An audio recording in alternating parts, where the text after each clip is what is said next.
ब्रह्मादिभ्यो ब्रह्मविद्या संप्रदायकर्तृभ्यो वंश ऋषिभ्यो महद्भ्यो नमो गुरुभ्यः। सर्वोपप्लवरहितः प्रज्ञानघनः प्रत्यगर्थो ब्रह्मैवाहमस्मि।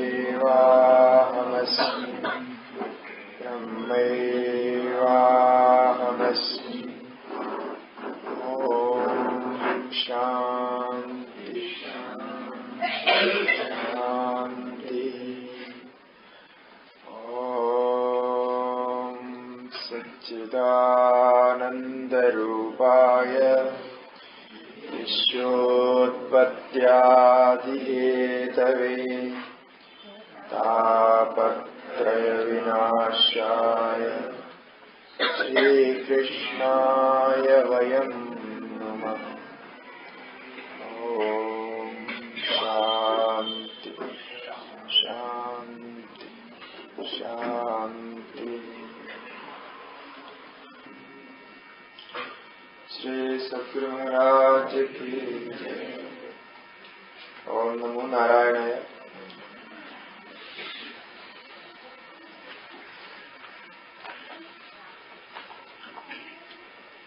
पुरुष सूक्त के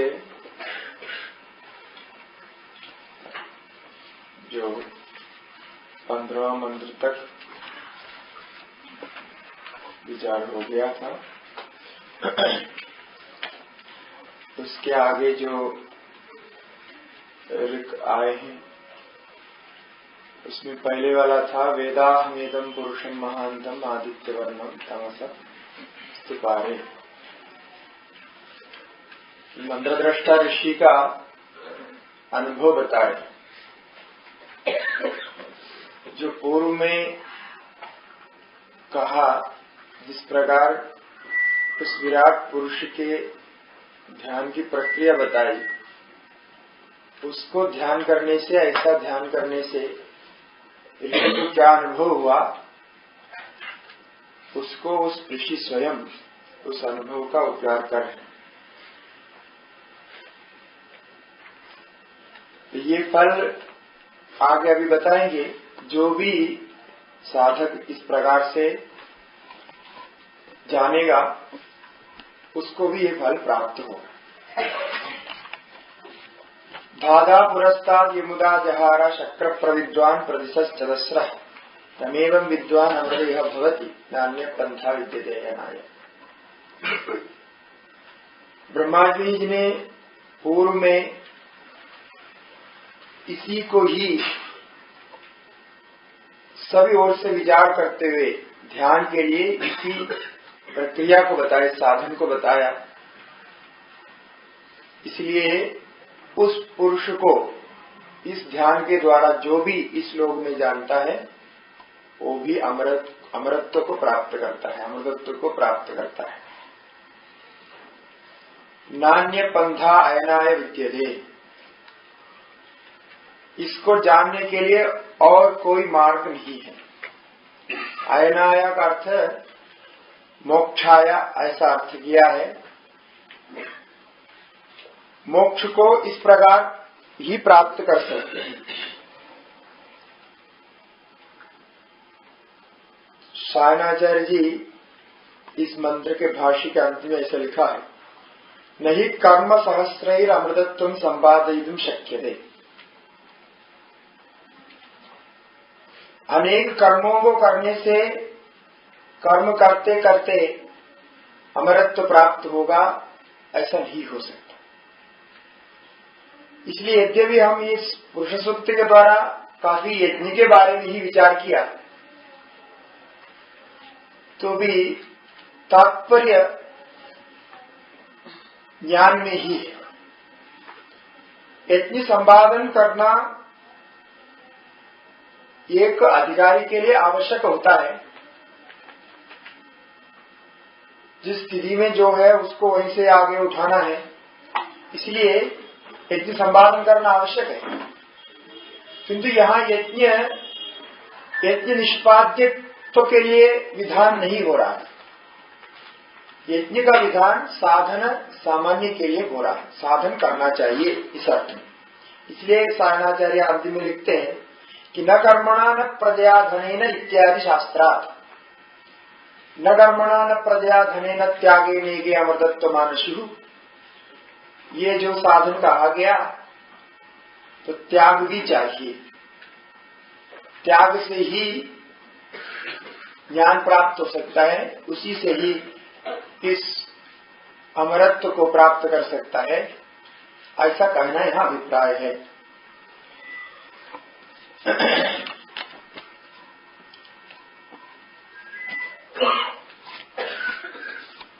आगे का मंत्र ये भी बहुत प्रसिद्ध मंत्र है, 16वां मंत्र। यज्ञेन यज्ञमयजन्त देवास्तानि धर्माणि प्रथमान्यासन्न ते अनाकं महिमानः सचन्द यत्र पूर्वे साध्याः सन्ति देवाः।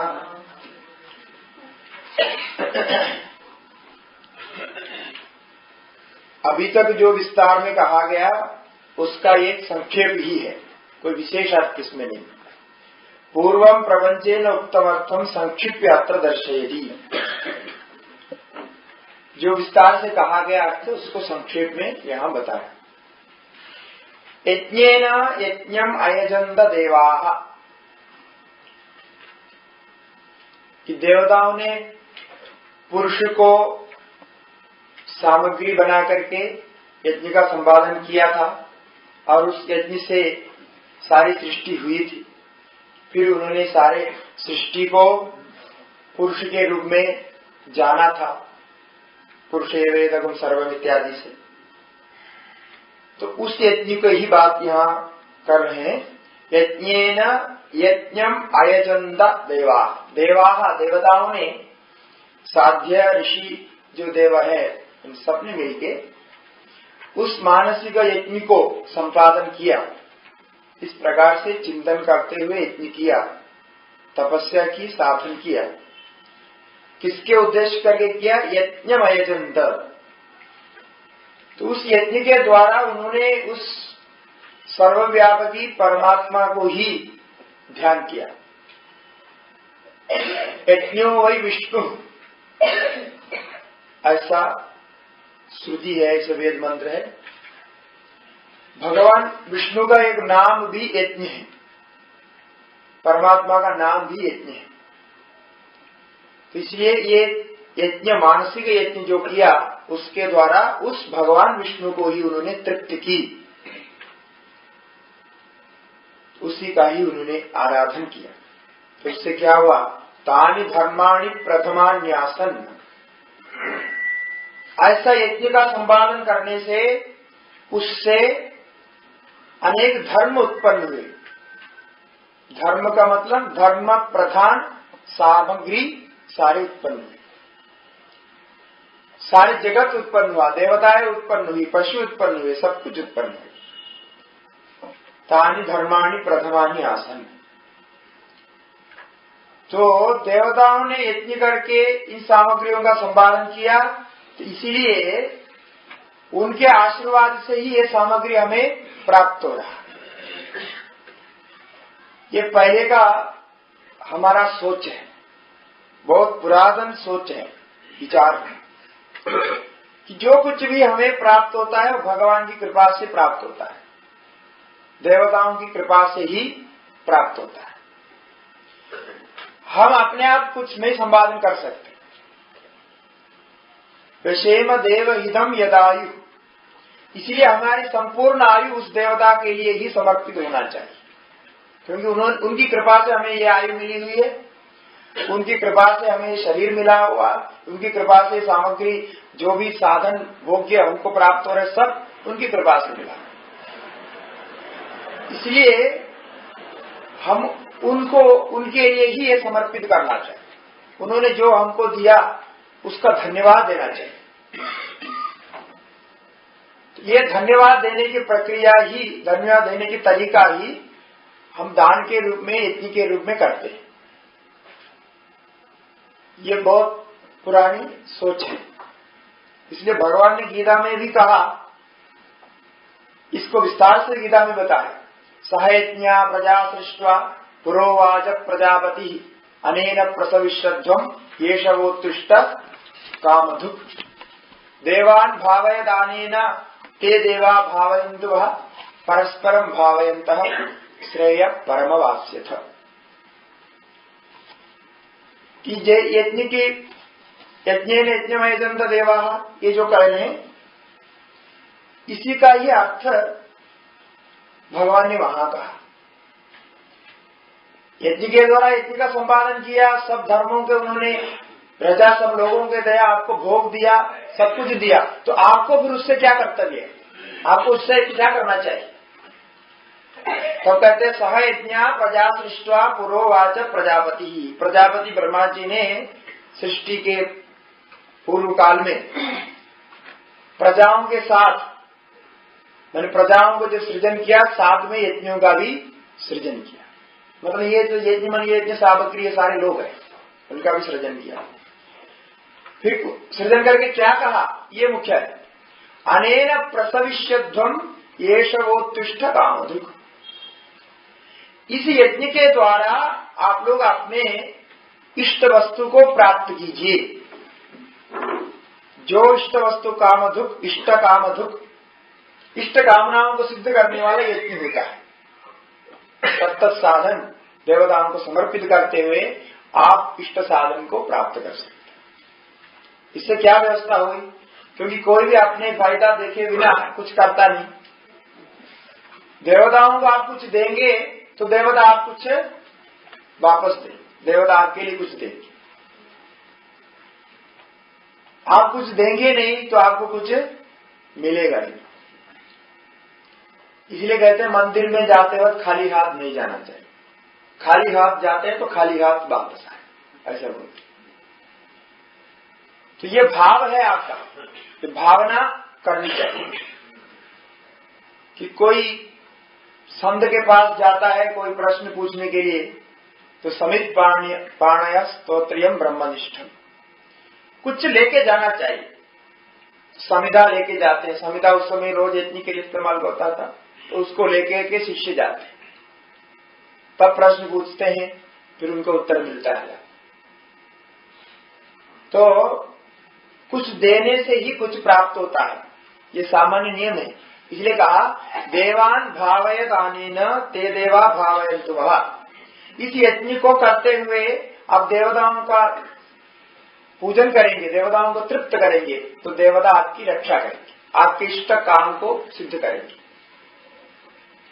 परस्परम भावयन्तः श्रेय परमावश्य। इस प्रकार परस्पर देवता को आप कुछ यज्ञ के द्वारा देंगे तो आपको देवता अपनी इष्ट सिद्धि देंगे। इस प्रकार से ये चलता रहेगा, आपस में कार्य चलता है। तो इससे फायदा क्या होगा? अंत में श्रेय परम अवास्य। इस प्रकार करते करते अंत में परम श्रेयस भी प्राप्त हो जाए। परम श्रेयस जो मोक्ष है वो भी प्राप्त हो जाए। इसलिए हमने पहले कहा था, ये पुरुष सूक्त में पुरुष का स्वरूप तो वर्णन किया, उसके द्वारा जगत का स्वरूप किया, किंतु उसके साथ साथ समाज में एक व्यवस्था भी बनाने की बात की है। ये समाज की व्यवस्था की बात है। इस प्रकार परस्परम भावयन्तः श्रेय परमावाप्स्यता। धीरे धीरे आप अपने कामनाओं को पूर्ति करके फिर थक जाएंगे, कामनाएं सारी बंद हो जाएंगी, इष्ट सारे बंद हो जाएंगे, केवल श्रेयस के लिए आप प्रयत्न करेंगे। ऐसी स्थिति में पहुंच जाएगा। वो कभी एक जन्म में नहीं होता है तो अनेक जन्म में हो जाता है। होता होता इस प्रकार विरक्त हो जाएगा, तब परीक्षे लोगान कर्मचिदान इत्यादि स्थिति को प्राप्त करेंगे। इसलिए श्रेय परमवाप्स्यता। नायम लोगोस्ति अयज्ञस्य, ये भी भगवान का वाक्य है। इस प्रकार के जो देवता यज्ञ, भूत यज्ञ आदि जो नहीं करता, उसको इस लोग में भी कुछ सुख प्राप्त नहीं होता है, तो आगे का लोग में कहाँ प्राप्त हो। इसलिए ये साधन अवश्य करना चाहिए। एक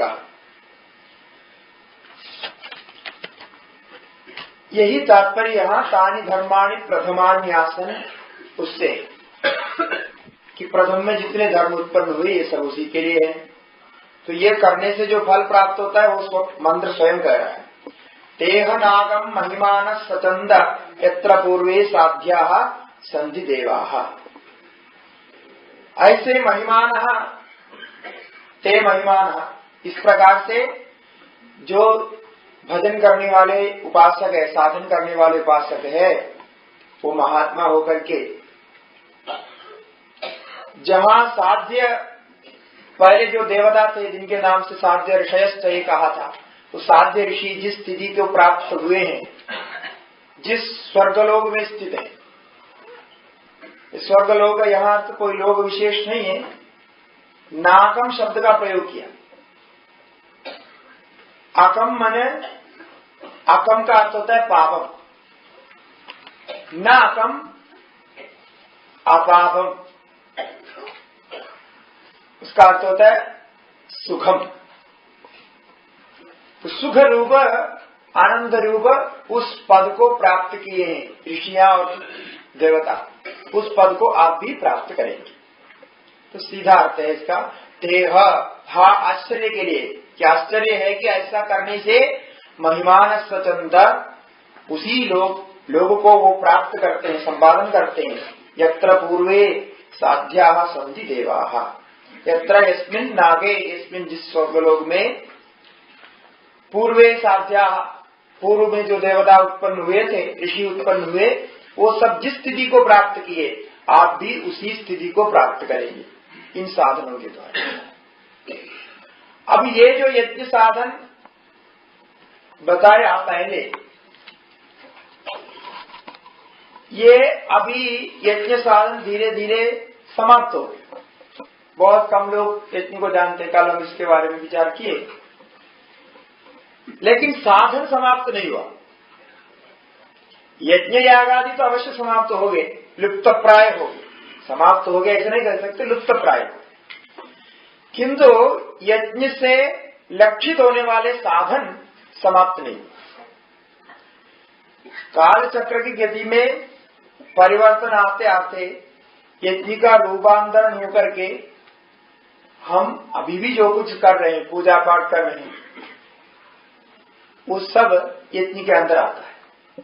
जप यज्ञ, एक यज्ञ का नाम जप कर रहे हैं, ध्यान कर रहे हैं, ज्ञान कर रहे हैं, इसी को सबको यज्ञ कहा भगवान ने स्वयं कहा।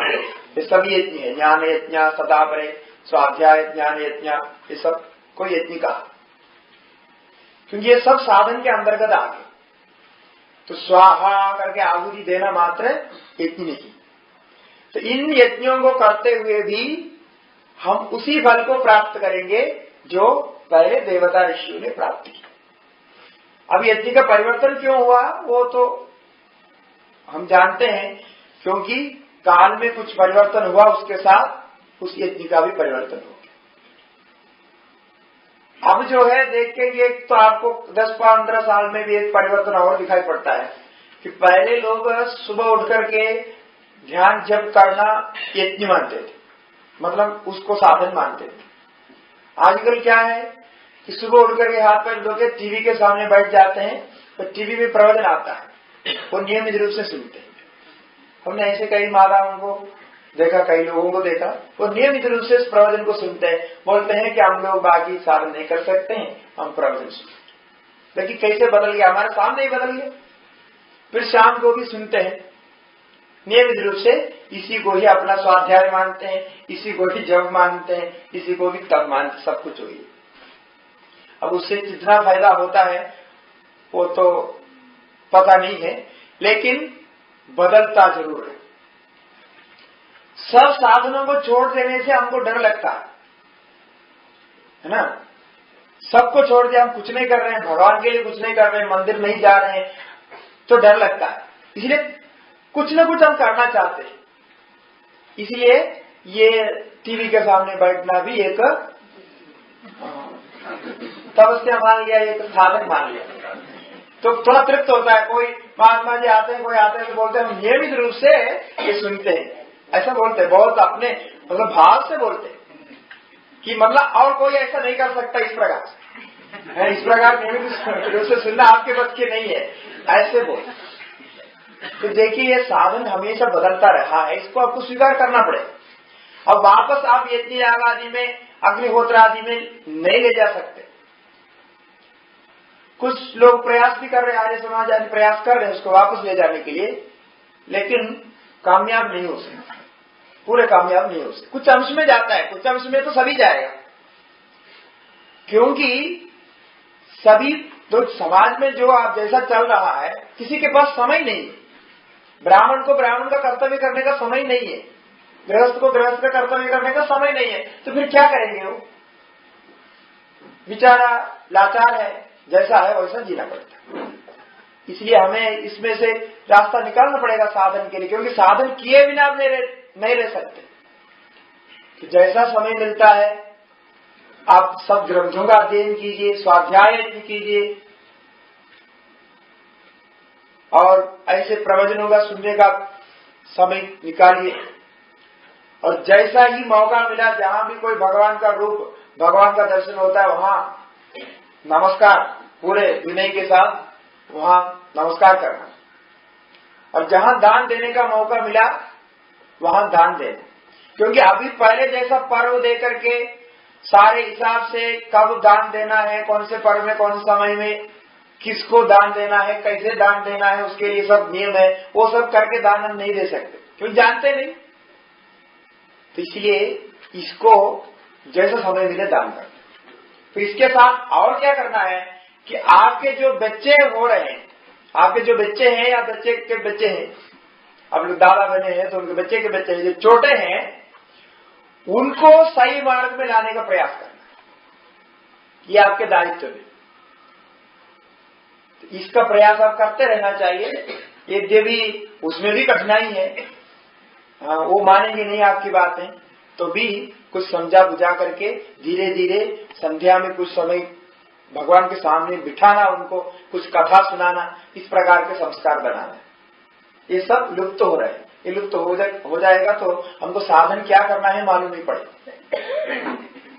इसलिए टीवी में प्रवचन सुनना और टेप से प्रवचन सुनना या कोई किताब पढ़ना इतना अच्छा तो नहीं है, और वो हम नहीं कर सकते, ये सब बढ़िया है, क्योंकि उसमें कई चीज का समाधान नहीं होता है, कंफ्यूजन हो जाता है।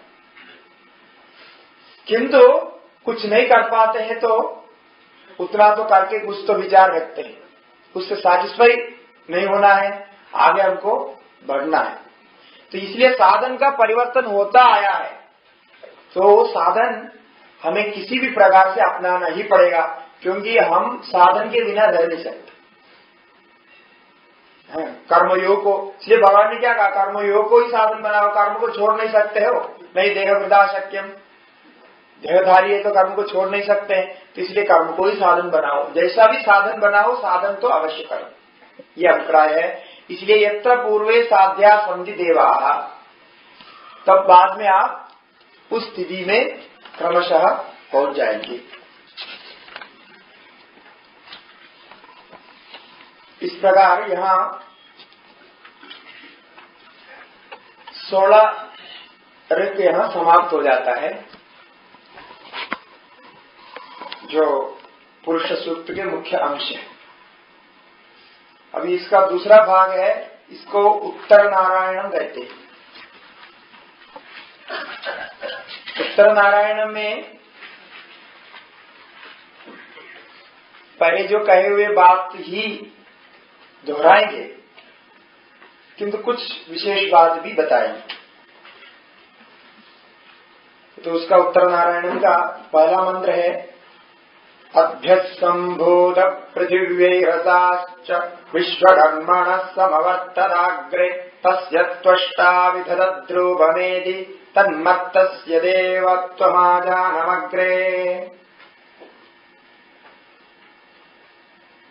यहाँ पहले सृष्टि क्रम जो बताया उसका एक दूसरा प्रकार बता रहे जो उपनिषदों में प्रसिद्ध है।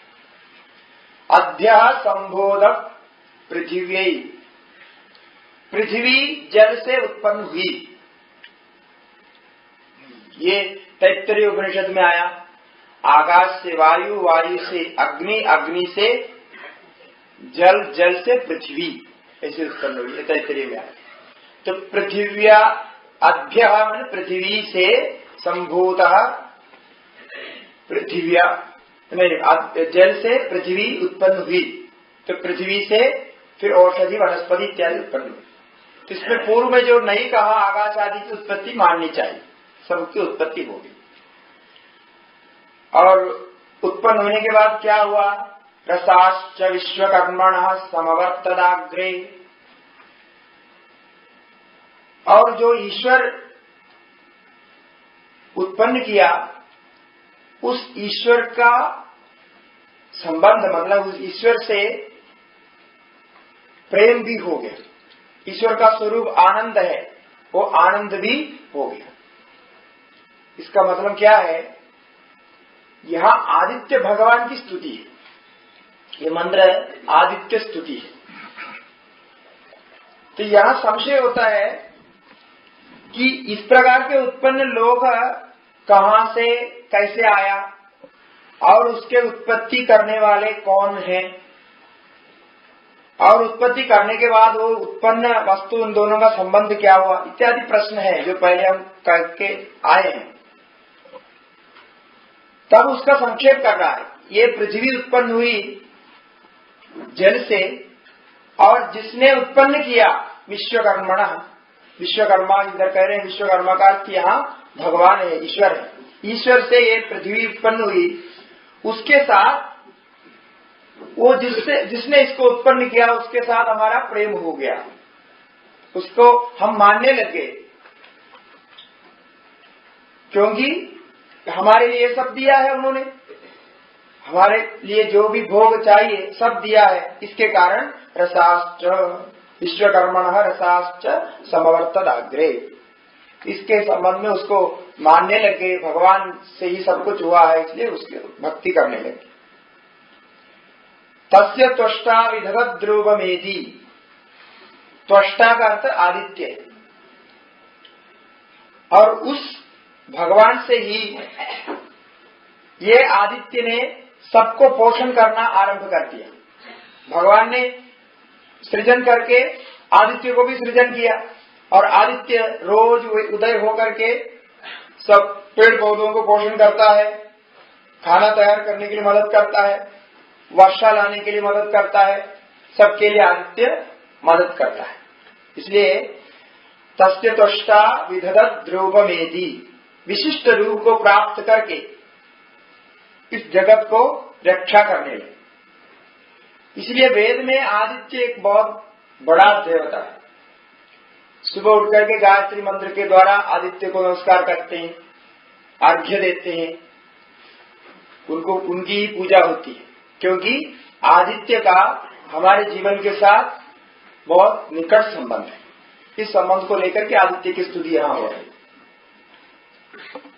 तन्मर्त्यस्य देवम देवत्वमाजानम अग्रे, इस प्रकार ये जो आदित्य विशिष्ट रूप को प्राप्त करके आपको रक्षा कर रहे हैं, और जो भगवान ने ये सबको बनाया, क्योंकि तस्य भाषा सर्वमिदं विभाति न तत्र सूर्यो भाति न चंद्र तारकम, तो सभी को भगवान ने बनाया। तो उस भगवान से आपको प्रेम भी है, मतलब भगवान को आप मानते भी है।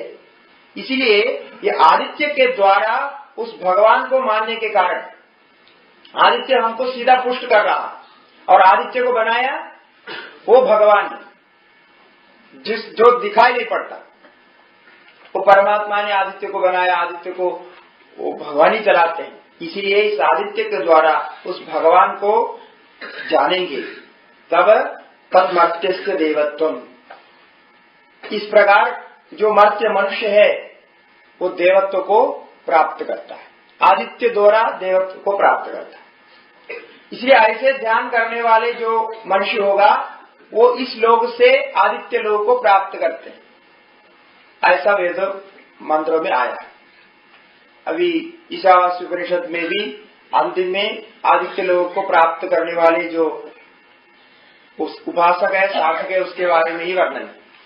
क्योंकि उत्तरायण मार्ग से जो जाते हैं वो आदित्य लोक को प्रथम प्राप्त करते हैं, और ऐसे साधन करने वाले, इस प्रकार से जो भी चिंतन करता है वो उत्तरायण मार्ग से जाते हैं, ऐसा वेद में कहा है।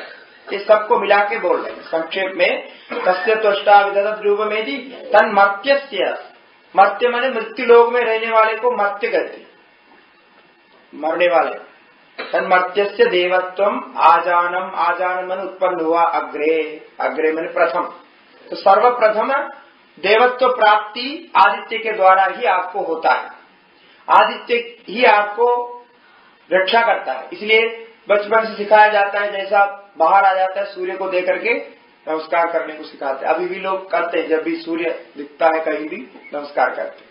हमारे उत्तराखंड में तो ये बहुत जगह दिखाई देते, और केवल सूर्य को नहीं, ऐसे लाइट जलाकर भी नमस्कार करते हैं। जब संध्या समय में लाइट जलाएंगे तो उसको भी नमस्कार करते हैं, क्योंकि ये भी सूर्य का प्रतीक है, ऐसा मानिए। तो इस प्रकार सूर्य हमारे व्यापक देवता है, हमको रक्षा करने वाले देवता, उसके द्वारा, सूर्य के द्वारा सूर्य लोक को प्राप्त करेंगे, ऐसा मर्त्य देवत्व को प्राप्त करेंगे। फिर पहले जो मंत्र आया वेदाहमेदम, वही दोबारा भी आ रहे हैं। वेदाहमेदम पुरुषम महांतम आदित्यवर्णम तमसः परस्तात् तमेवं विदित्वादि मृत्युमेदि नान्य पंथा विद्यते यनाय। थोड़ा ही अंतर है, बाकी वैसा ही। कि अभी देवत्व प्राप्त करने के बारे में कहा कि कैसे देवत्व प्राप्त करेंगे, इस प्रकार चिंतन करके। वेदाहमेदम पुरुषम महांतम, वो जिस पुरुष के बारे में हमने चर्चा की, उस पुरुष को, अब यहाँ उत्तर नारायण में ये आदित्य को बनाने वाला जो पुरुष है, आदित्य को चलाने वाला जो पुरुष है, वो भगवान जो परमात्मा है, उस परमात्मा को जानता हुआ वेद अहम एदम पुरुषम महांतम व्यापकम ब्रह्म रूपम, ब्रह्म ही है यहाँ, ऐसे व्यापक तत्व को। वो कैसा है? आदित्य वर्णम, ज्ञान स्वरूप है, चमकता हुआ द्योदनमान है, तमस परस्तात्, और अज्ञान से वो परे है। ये यहाँ मुख्य है, क्योंकि ये सब ज्ञान का ही फल है, अमरत्व। इसलिए तमस परस्तात्, तम से पर है, अज्ञान से पर है, ज्ञान स्वरूप आत्मा है। तमेव विदित्वा आदि मृत्यु मेदि, उस आत्मा को जानने से ही आप मृत्यु से पार हो सकते हैं। मृत्यु अत्येदि, मृत्यु को अतिक्रमण करता है। तमेव विदित्वा आदि मृत्यु मेदि, ये आदि पहले है, यदि बाद में है, बीच में मृत्यु है। इसको अर्थ करते समय आदि मृत्यु मेदि ऐसा कहा जाता है। मृत्यु को अतिक्रमण करता है, अतिक्रमण कर जाता है, अमरत्व को प्राप्त करता है। नान्य पंथा विद्यते यनाय, अन्य कोई भी रास्ता नहीं है ज्ञान को छोड़ करके इस अमरत्व को प्राप्त करने के लिए, मृत्यु को प्राप्त करने के लिए और कोई रास्ता नहीं। यत्र ही द्वैतमिव भवति तदिदर इदरम पश्यति, द्वैताद् वै भयम भवति, उदरम अंतरम कुरुदे तस्य भयम भवति। हम सबसे ज्यादा किससे डरते हैं? मृत्यु से डरते हैं, और सभी डर का आधार मृत्यु है। जिसको मृत्यु का डर नहीं है उसको और कोई डर नहीं होता है। रात में बाहर जाने को डरते हैं, क्यों? क्योंकि वहां कोई भूत होगा, कुछ होगा, हमको पकड़ लेंगे, मार देंगे, ऐसा करके लगता, क्योंकि मृत्यु ही उससे होता है। मृत्यु का डर जिसका चला गया वही सभी डर से बाहर हो जाता है। फिर वो किसी कानून से भी डरेगा नहीं, क्योंकि सारा कानून किसके आधार पर चलता है? अरे ये नहीं मानेंगे तुम्हें मृत्यु दंड मिलेगा। अब मृत्यु दंड से जो नहीं डरता है उसको कोई कानून कुछ नहीं कर सकता। इसलिए ये मृत्यु का जो डर है वो स्वभाव से ही होता है, स्वभाव जन्म से ही मृत्यु का डर होता है। केवल हमको नहीं है, सभी प्राणी को रखा है, क्योंकि मृत्यु डर के आधार पर ही हम सब कुछ कर सकते हैं। मृत्यु डर के आधार पर ही हम समाज को चला सकते हैं। इसलिए जो सुइसाइड बॉम्ब डालने वाले होते हैं ना, सुइसाइड सेना जो होती है, उनको कोई रोक नहीं सकता है, कुछ कर नहीं सकता, वो मरने के लिए तैयार है। आप उससे ज्यादा क्या करेंगे? उससे ज्यादा से कोई रोक नहीं हो सकता है ना। वो सबसे अंतिम है, उससे आगे कुछ है नहीं। वो अपने शरीर को निछावर करने के लिए, अपने स्वयं को आहुति देने के लिए तैयार है, तो फिर उसको कोई रोक नहीं सकता। वो कहीं भी जाएगा, कुछ भी करेगा। ऐसा उतना उसका मन को तकड़ा बनाता है, मन को ऐसा सिखा करके कि उसको ये सोचने में मजबूर करता है कि मुझे मरने से भी फायदा ही होता है, मरने से भी कोई नुकसान नहीं है, मरने से बहुत फायदा है, ऐसे सोच करके फिर वो करने जाता है। इसलिए ये मृत्यु से पार होने के लिए ही हम सब कुछ अपनाते हैं। यहां तक कि हम भोजन करते हैं, किस लिए? भोजन नहीं करेंगे तो मर जाएंगे, ऐसे सोच है ना। सब कुछ आप देखेंगे तो सब कुछ उसी पर स्थित है।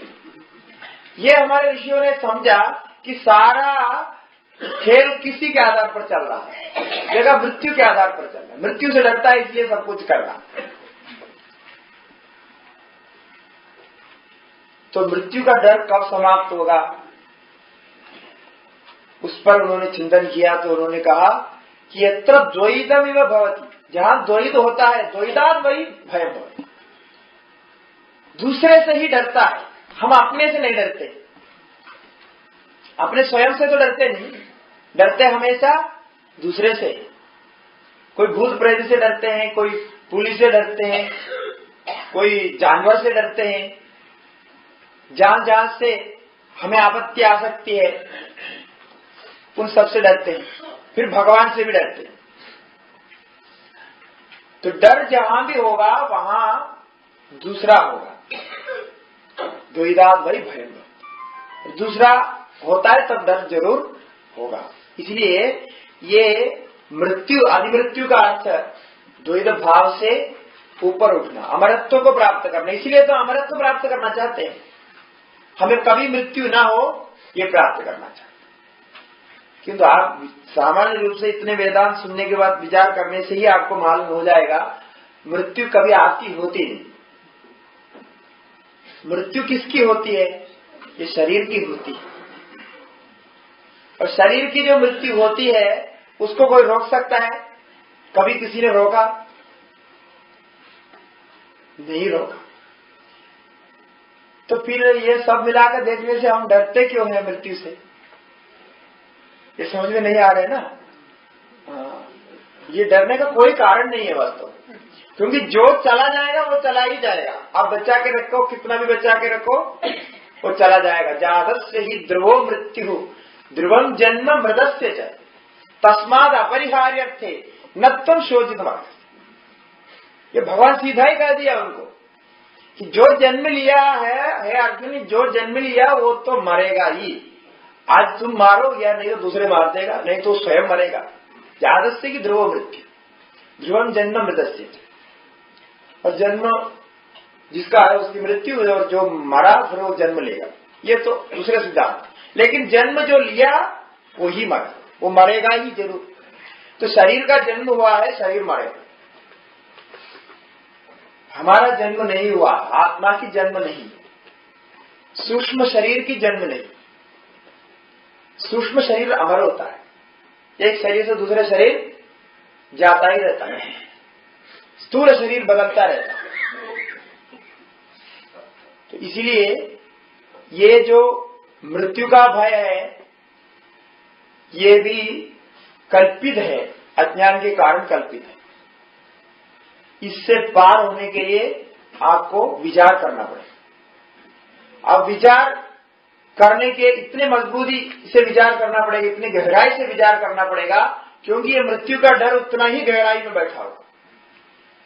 छोटे बच्चे से लेकर शुरू होता है, कोई सिखाया नहीं, कोई कारण नहीं ऐसे डरने का, तो भी डर रहा है। इसका मतलब बहुत गहराई से आपके अंदर बैठे हुए, तो उसको निकालने के लिए उतने ही गहराई से विचार करना पड़ेगा। तो ये गहराई मन में लाने के लिए साधन चाहिए, विवेक चाहिए, वैराग्य चाहिए, शम दम सब चाहिए। वो सब नहीं होने से अब इतने गहराई से विचार नहीं कर पाएंगे। शरीर नाशवान में हम कितने बार बोलते हैं, कितने बार स्वयं भी समझते हैं। दूसरे लोग मरता है तो हमको भी लगता है कि हम भी एक दिन ऐसे मर जाएंगे, सब कुछ लगता है, कोई जानकारी की कमी तो है नहीं, किंतु फिर भी हम उसको स्वीकार नहीं करते हैं, विश्वास नहीं कर पाता है कि ऐसा होगा ही, तो किससे डरते, ऐसा करके हम सोचते नहीं। इसलिए सारा साधन, सारा नियम जो कुछ भी बताता है कि मृत्यु से आपको बचाने के लिए, ऊपर लाने के लिए, तो तमेव विदित्वा अधिमृत्यु में, तो आत्मा का अपना स्वरूप जब मालूम पड़ेगा तभी आप अपने को अमर मानेंगे। अपने को अमर जानना ही मृत्यु से पार होना है। इधर से ऊपर जो कोई लोग हैं वहां जाके मृत्यु से पार नहीं होता। वेदांत में ऐसी प्रक्रिया नहीं, इधर से चलेंगे ऊपर कहीं जहां मृत्यु नहीं होता है, ऐसा नहीं होता। यहां ही जान के आत्मा का स्वरूप को, इस लोक में ही जान के अत्रैव ब्रह्म समझते, यही ब्रह्म को प्राप्त करेंगे, यही अमरत्व को प्राप्त करेंगे। उसके लिए नान्य पंथा विद्यते है ना, इसलिए कहा ये जानने के लिए ज्ञान के अलावा और कोई रास्ता नहीं, ज्ञान के अलावा और कोई रास्ता नहीं। वो क्यों कह रहे हैं? क्योंकि ये जो मैंने बताया अभी शरीर के बारे में, मन के बारे में, हमारे ये जो मृत्यु डर के बारे में और आत्मा के बारे में, ये सब जानना है तो विचार करना पड़ेगा, इसका स्वरूप जानना पड़ेगा, विचार करना पड़ेगा। तो विचार ही ज्ञान है, इसलिए अन्य कोई रास्ता इससे पार होने के लिए नहीं है। तो ये पूर्व में इस मंत्र का अर्थ हो गया था। फिर एक बार और ये नारायण, उत्तर नारायण में कहा गया।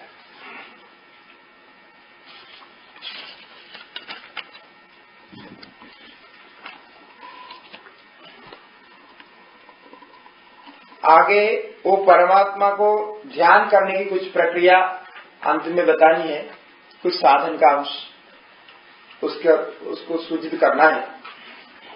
उसके लिए आगे बताते हैं, प्रजापतिश्चरति गर्भे अन्तरजायमानो बहुधा विजायते तस्य योनिं परिपश्यन्ति धीरास्तस्मिन् भुवनानि विश्वा मरीचीनां पदमिच्छन्ति वेधसः। ये मरीचीनां पदमिच्छन्ति वेधसः कहीं कहीं इसका पाठ नहीं, कहीं है आपकी पुस्तक में सब है, आगे के मंत्र के साथ मिलाया, कहीं पीछे के मंत्र के साथ मिलाया। ये एक पंक्ति, क्योंकि ये दो वेद में, जो अलग अलग वेद में आने के हिसाब से एक में एक ज्यादा है, एक में नहीं है, इसलिए मरीचीनां पदमिच्छन्ति वेधसः यहाँ हमारे यहाँ तो नहीं है और कहीं है।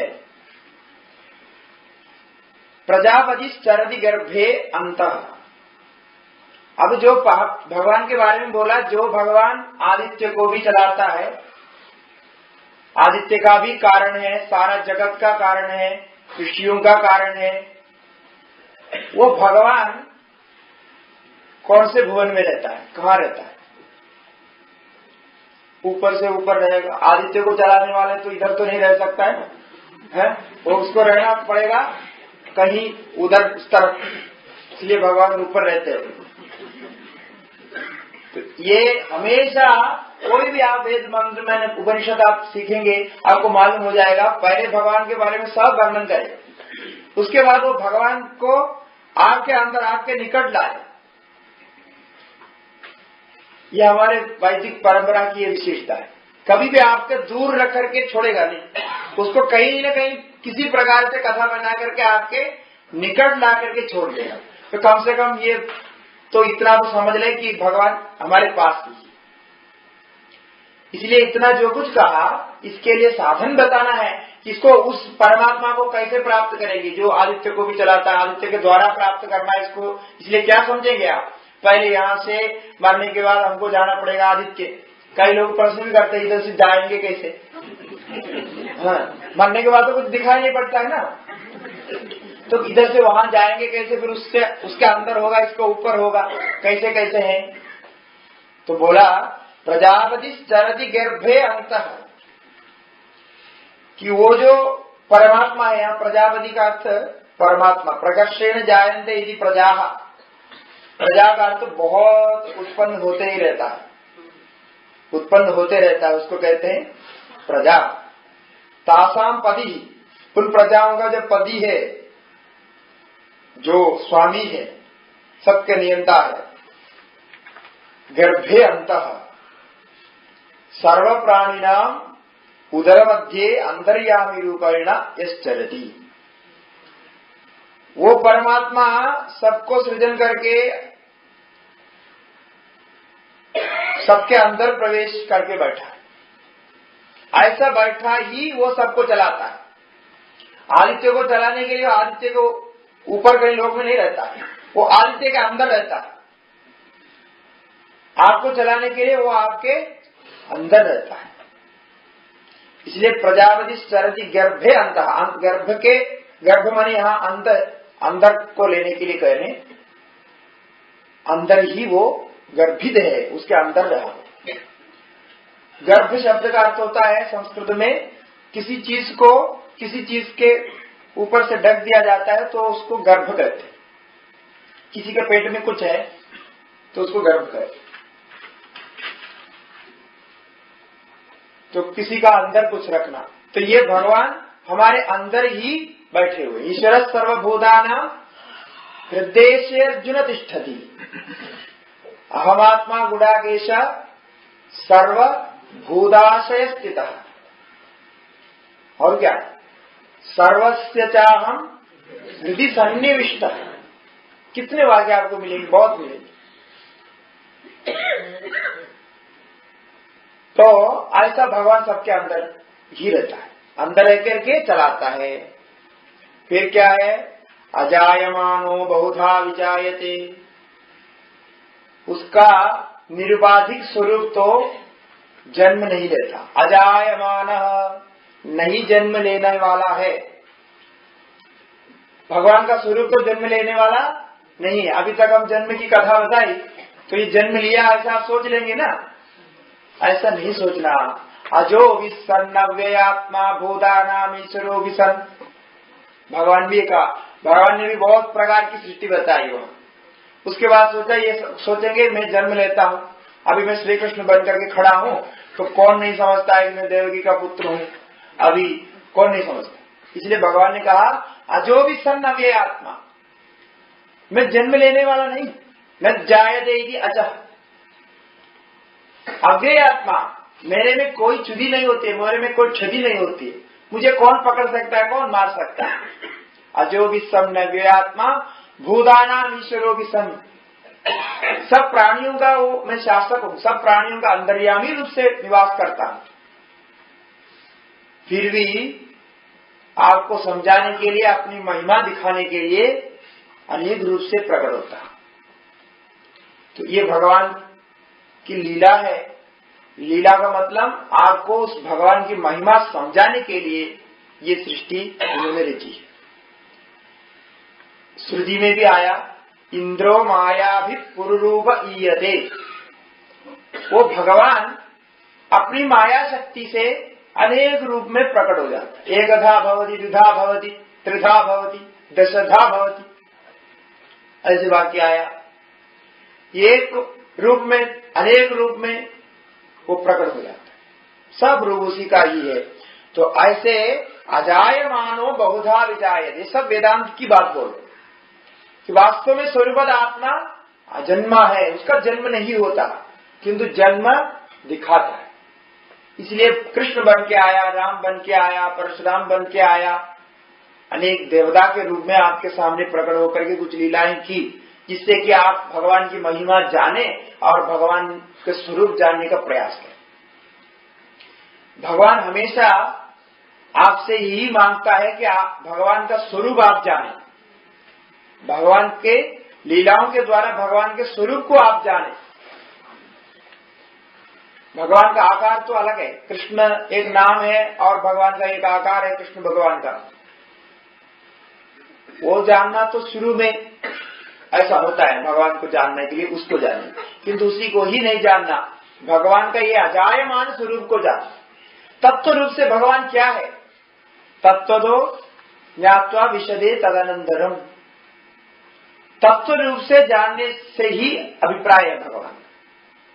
इसलिए जो भी सन्न अव्यय आत्मा, ऐसा मुझे जो जानता है वही तत्वज्ञानी होगा। न जायते अजायमान न जायमान, फिर भी बहुधा विजायते, बहुत प्रकार से रूप धारण करके लोग में स्थित होता है।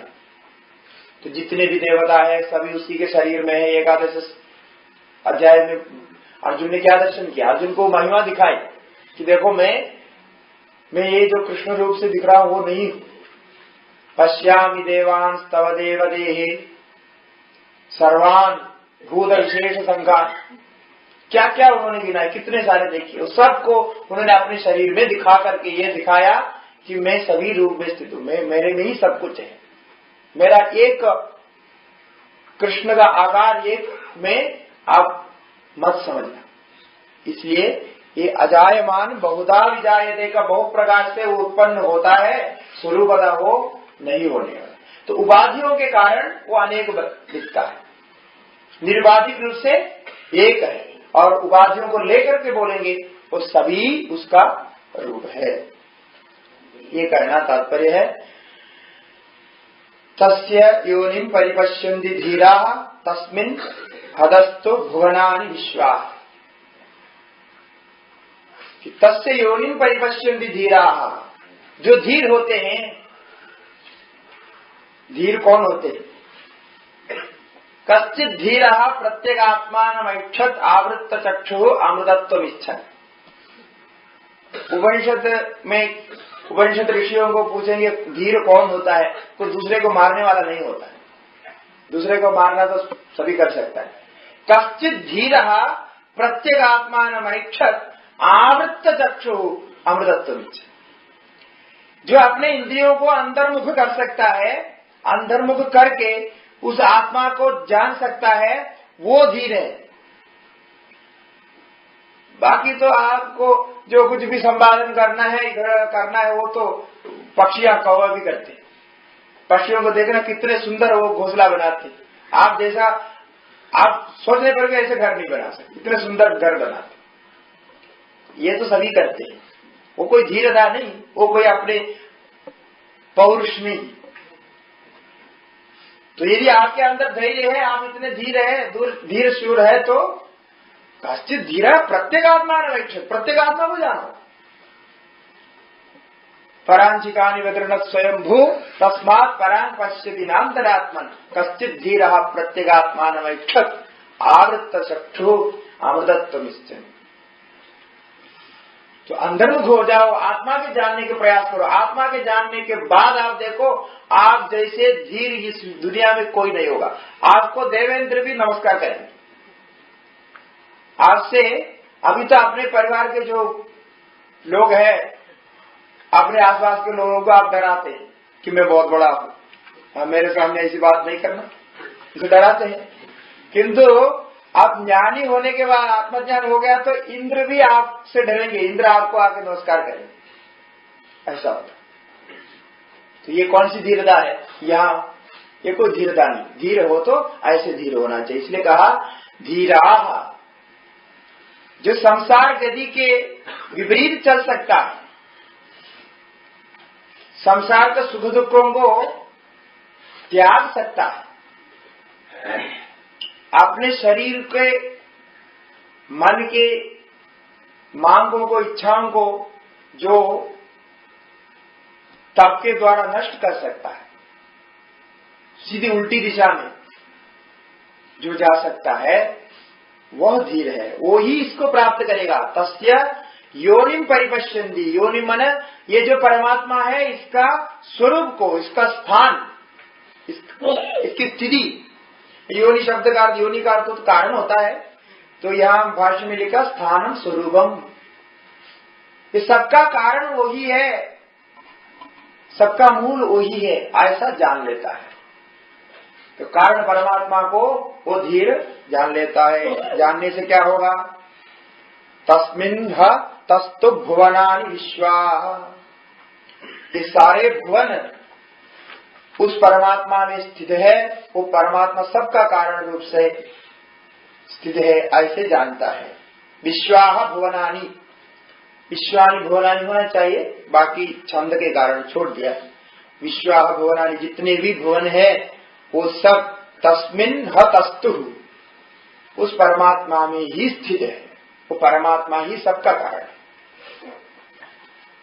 इसलिए ईशावास्यमिदं सर्वम जो कहा, वही अर्थ यहां भी आता है। ईश्वर ही सब में कारण रूप से व्याप्त है, वही ईश्वर को जानो। यहां भी कह रहे हैं कि ये भुवन जितने भी कार्य है वो सब वो कारण में व्याप्त है। जैसा घट मठ आदि जितने भी मृत्तिका का कार्य है वो सारे मृत्तिका में स्थित है। आभूषण आदि सोने में स्थित है। हमारे शरीर आदि पंचभूत में स्थित है। मन पंचभूत में स्थित है। ऐसा ये सारे भुवन मूल कारण परमात्मा में स्थित है।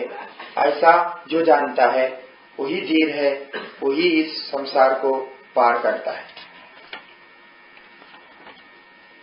आगे 3 मंत्र शेष है, जो इस प्रकार कुछ साधन को भी बताएंगे और उसका फल को भी बताएंगे। ओम पूर्णमतः पूर्णमिदं